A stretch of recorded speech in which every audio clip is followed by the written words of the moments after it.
Big Orange football, packing them in 80,000 strong on Saturdays here in Knoxville, Tennessee. Neyland Stadium. It's now the largest stadium in the South.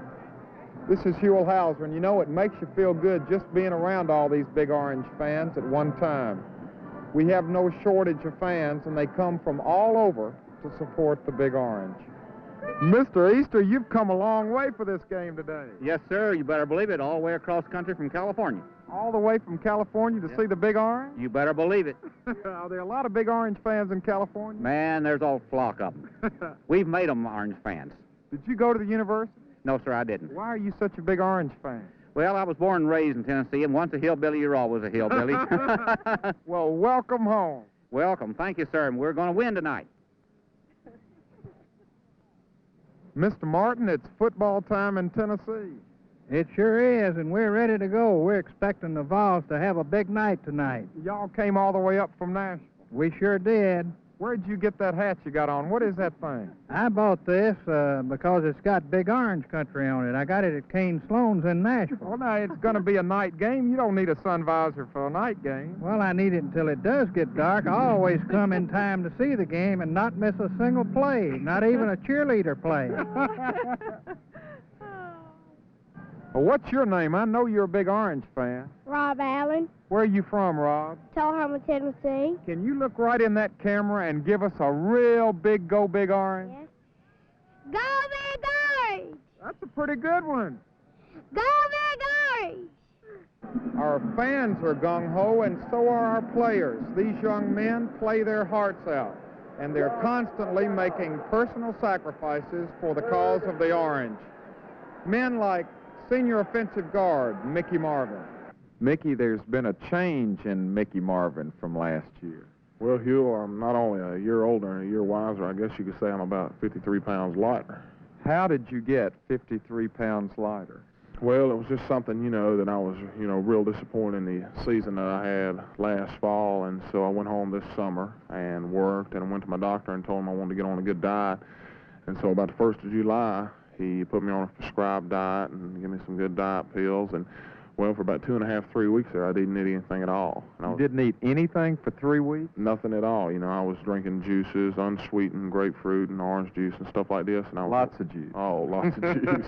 Let me tell you, it was unbelievable. I mean, my liquid intake, almost tripled, but solid foods, and I didn't eat anything, so I lost about 20 to 25 pounds, and I was working out twice a day, and, evidently it's paid off. So you've lost 53 pounds. How hard was it to lose that 53 pounds?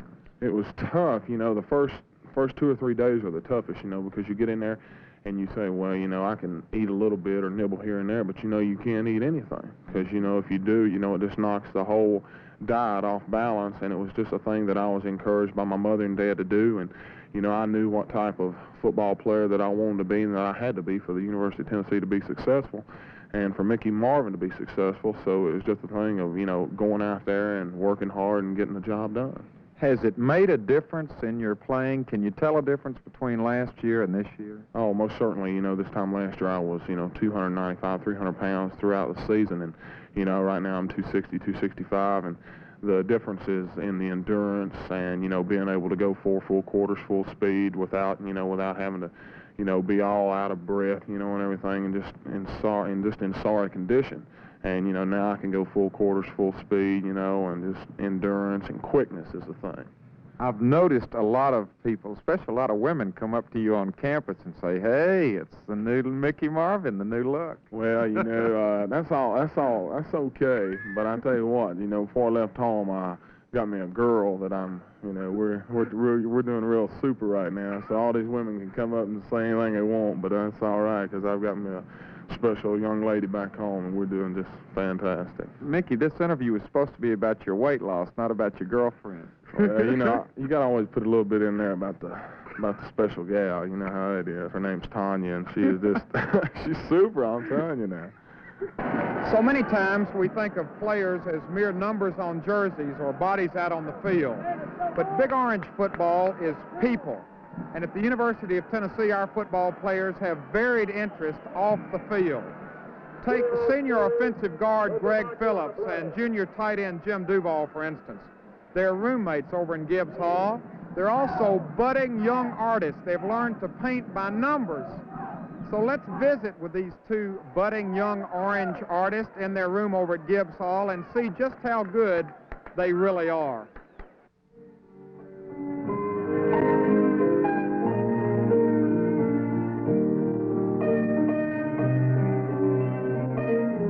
We found our two artists in their room, alone, hard at work on their latest masterpieces.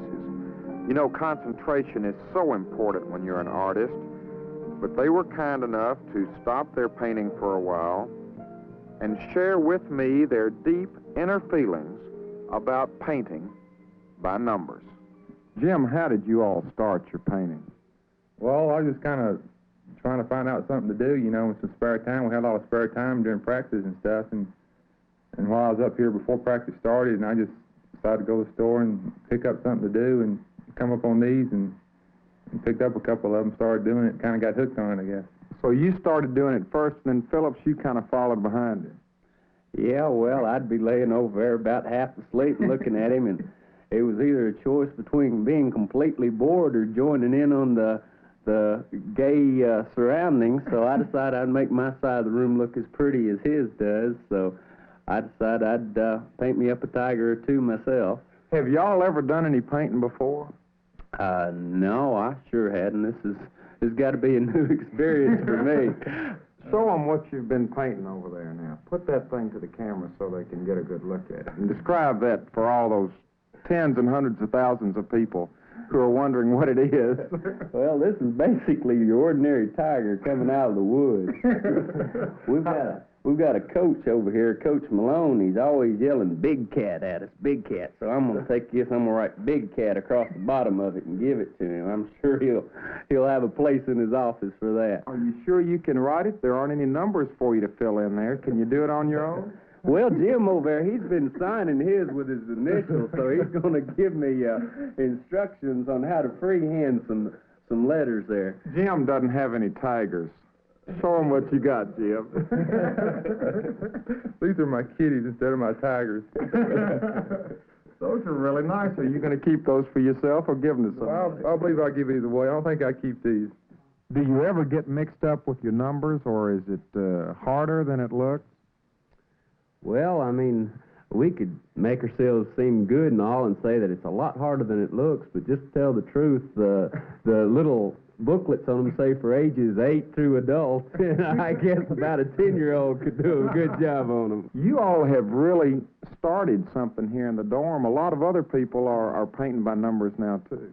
Well, I guess they came by in rooms, you know, we're kind of friendly people, and doors always open. They'd come in here, and we'd have some music on, be sitting there at the table, just painting away, and they'd say, "Is it arts and crafts time again," you know? And so we had a little arts and crafts session here, and everybody kind of got into it and decided, well, if they're crazy enough to do it, I guess we might as well try it too. So there they are, UT's two resident artists in Orange. Two talented young men turning out such masterpieces as a lion, a tiger, and let's not forget Jim Duvall's two kitty cats. A rare behind-the-scenes look at two artists at work. Rembrandt, eat your heart out.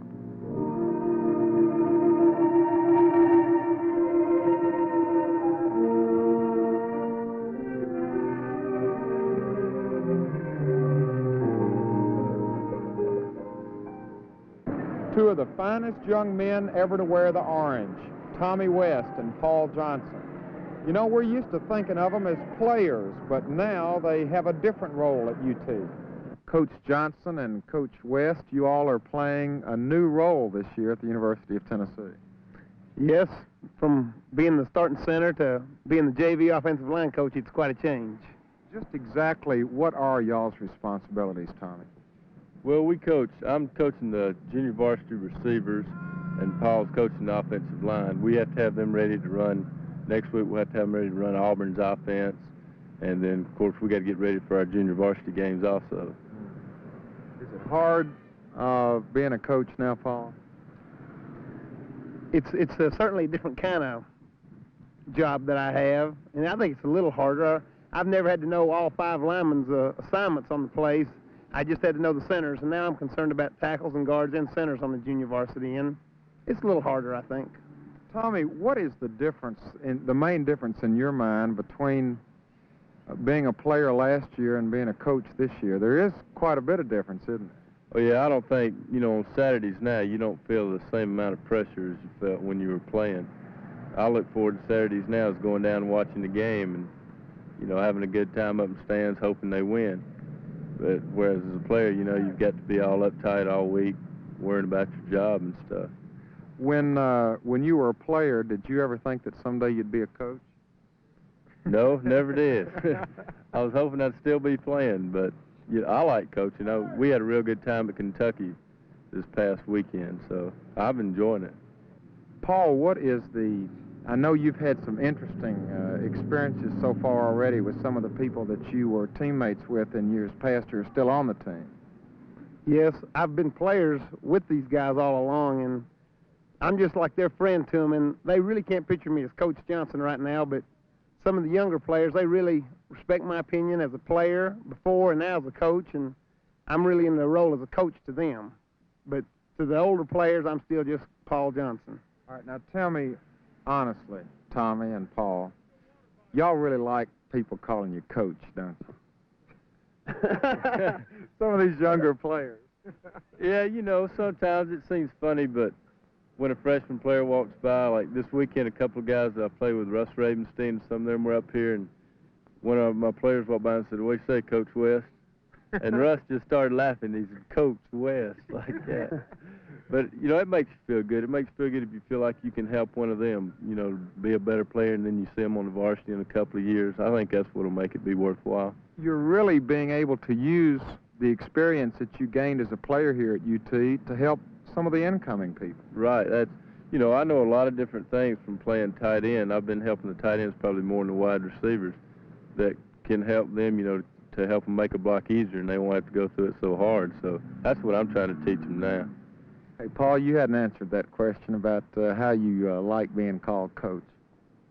Well, I really kind of enjoy it. It's a feeling of respect, and I don't enjoy it if I'm not being a good coach, but right now I think I'm working hard, so I kind of enjoy that feeling. And I'm thinking I can do a good job to some of the players and relate to them maybe better than coaches, because I've gone through the same thing that the freshmen are coming in and going through, the same problems and the same frustrations, and I think I could sit down and talk to some of them better than maybe even a varsity coach could.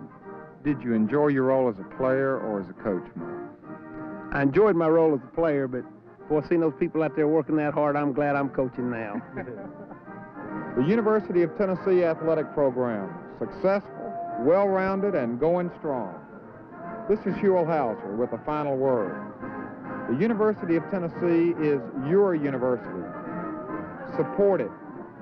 Be proud of it.